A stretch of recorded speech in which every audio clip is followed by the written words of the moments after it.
One of the biggest changes we have to make to be good leaders in our conversation is to shift from being the person who is in charge of everything and knows everything and tells everybody what to do, to appreciating the team. And that means a shift in conversation from telling to coaching. Mm. And this shift was really demonstrated dramatically to us in Crest when we had author Bob Hancock's come and talk to us about coaching. And then after he had met with us a little bit later, he wrote a book called Coaching for Engagement. And folks, that is one of the best books on coaching that's out there.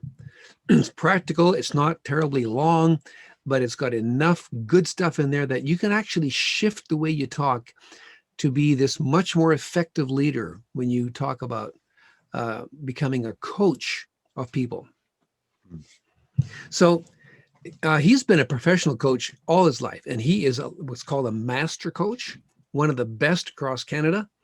And I actually did have an experience of being coached by him, and I was stunned at how well he did this. He is very good. So with confidence, I recommend this book to you. He says a number of things. There's 5 things in the COACH acronym that we need to be aware of.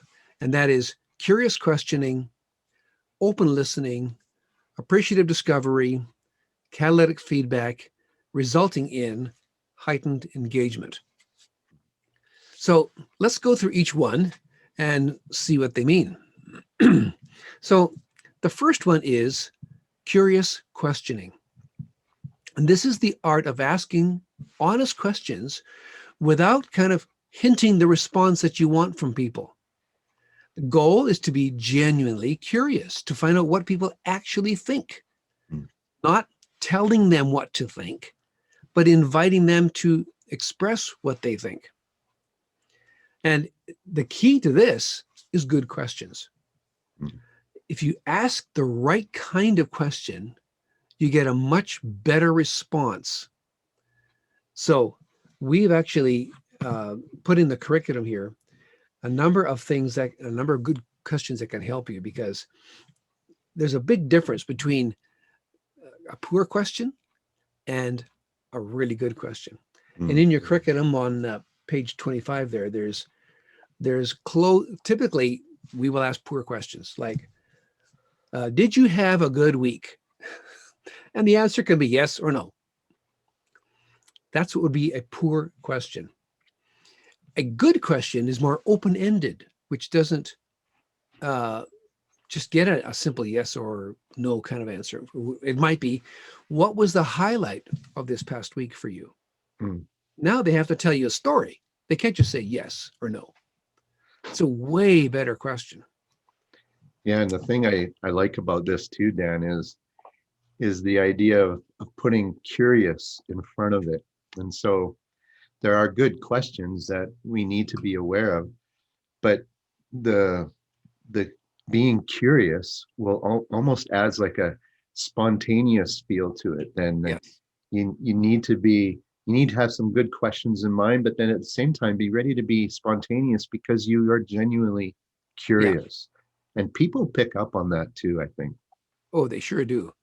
And if you're genuinely curious without an intent of where you're going with something, when you ask the first question, that will then the conversation will result in, okay, what's the next question then?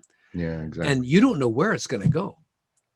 And that's the beauty of this kind of conversation, is that you can truly explore with another person what they're thinking.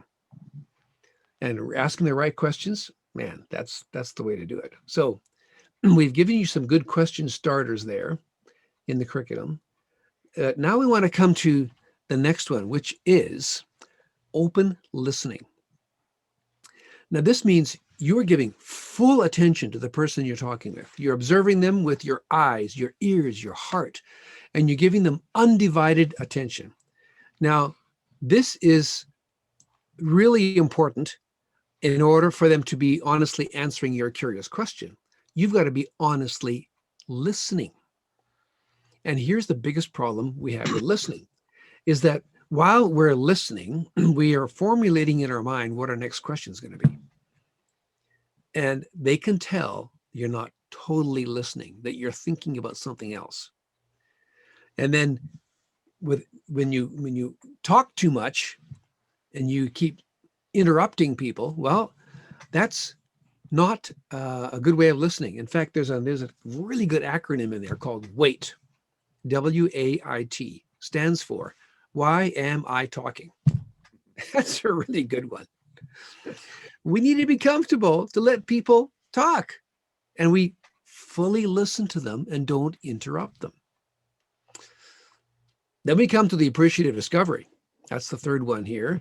And that is being positive and respectful of what they're saying and what they're entrusting to you, especially if what they're saying is a little awkward for you or maybe even painful.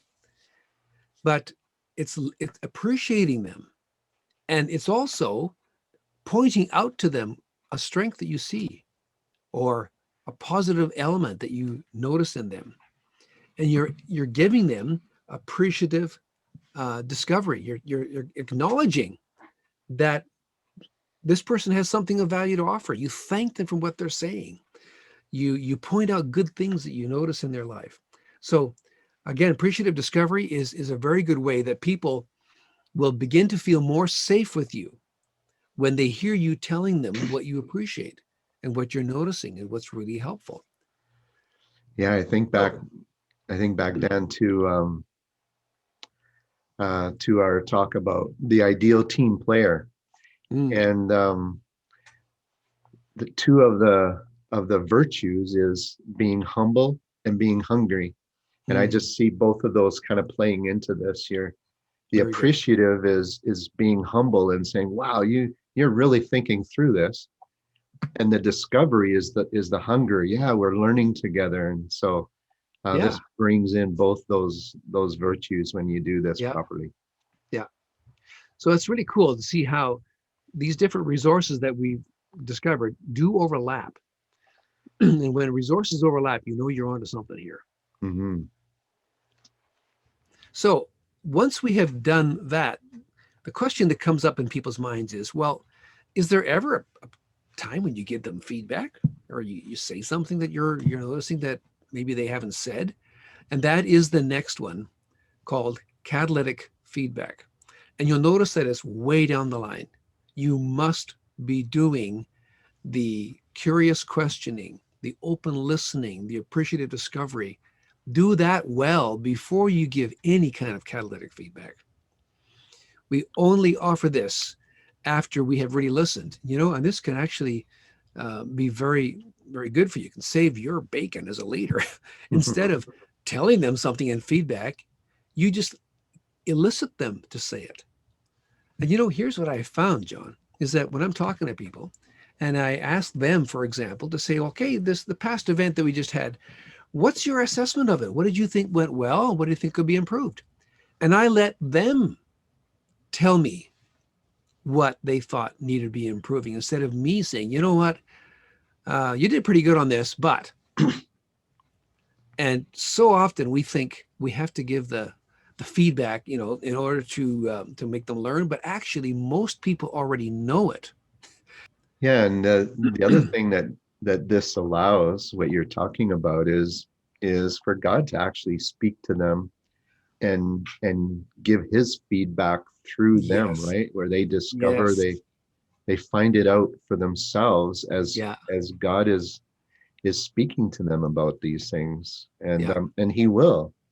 Yeah. And when we allow them to give their own feedback, we're actually trusting them and God to have this revelation themselves rather than us always trying to be the revelation. Yeah. In fact, I remember I was coaching a person in my church that was needing to work with a difficult person and needing to bring some correction to them. And I said, you know what? Ask that person what they think could be improved and what should be changed. And that person ended up eventually telling them everything that was on the list that needed to be talked about. Yeah. But it sure feels different for a person to volunteer, I think I would like to try and change this and do better, than being told you need to change this and do better. Yeah, that's good. Wow. Really helpful. There's trust involved in all that, isn't there? Yeah, there really is. You have to trust that the person will have this discovery themselves. They don't always need us to tell them Yeah. what's going on. They can figure that out. Yeah. If we do those features well, the last one, number 5, heightened engagement, will come out. By heightened engagement, we mean people do their best. They become their best. They offer their best. They mobilize their excitement, and they're intentional in wanting to deal with these things. And here again, instead of telling them what they need to do in the next steps, you ask them, what do you think are the next most important steps that you need to take? And you let them volunteer it. But then you agree together, that's a great idea. What's that? Appreciative discovery. You did a really good observation. That's appreciative discovery back to them again. That's affirming them. And then you agree, okay, by the time we meet next time, we'll check and see how you did on these things. So there's engagement, there's accountability, but it's done in a positive way that the person helped put together with you, rather than you meeting with them and telling them all the things they got to do. Yeah. Boy. Yeah. And isn't that a different field, John, on leadership? Yeah. And that really fits well into what we feel coaching is, right? It's not dictating. Coaching is helping to bring the best out of a person. And the best for that to happen is they have this revelation themselves. Yeah. But sometimes people need a conversation to get that. Yeah. So this is where the coaching conversation is really a catalytic experience for a person to get clarity about themselves, about what they're supposed to be doing, and making a plan. And they come away feeling like, yes, my leader is with me. My leader understands me. She listened to me. I've got an action plan that I think I can actually do. And you feel empowered. Yeah. So this kind of conversation is so different than what we have often grown up with, that you're not just going to get this like that. So we want to encourage you, buy the book, read it, practice it. It can make a huge difference in your leadership. Yeah. And in the whole theme of empowering people, coaching is just an awesome way to do that. And we highly recommend it.